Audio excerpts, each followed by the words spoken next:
dočeka nespremne. A ti si, Sale moj, sad baš iznenadio. Sve nas, pa čak i mene, po ko zna koji put. Nikada ovo nisam radila, ne znam ni kako se za ovakve stvari sprema, posebno kada iza mene stoji slika nekog moga. Od svih ljudi koji su ovde danas došli, ja sam te možda poznavala najkraće. Ali poslednjih 10 godina toliko sam vremena provela uz tebe da mislim da si u mom životu od kako znam za sebe. A zapravo i jesi.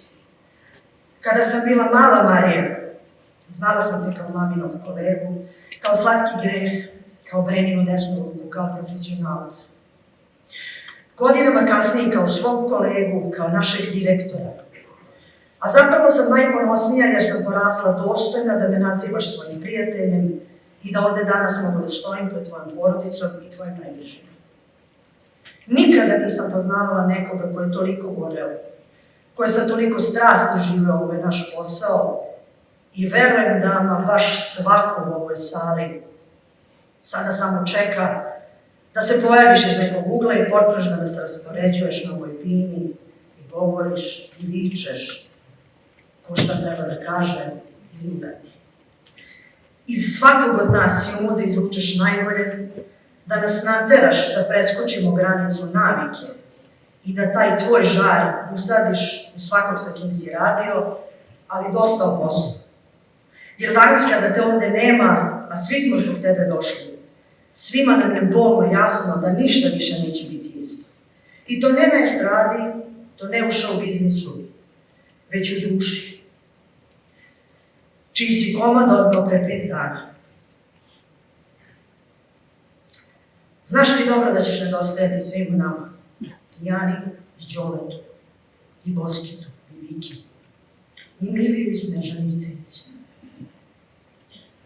I tvojim dugogodišnjim saradnicima.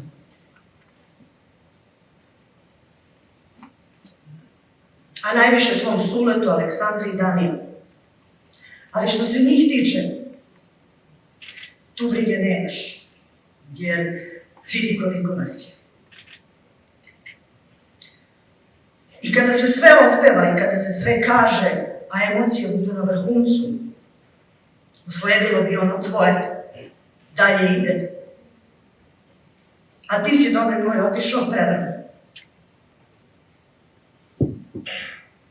Tamo gde si sada, želim ti lepo i udobno mesto koje si zaslužio. Sunčane dane, kako bi spustio krov na kabrioletu i uživao u vožnji.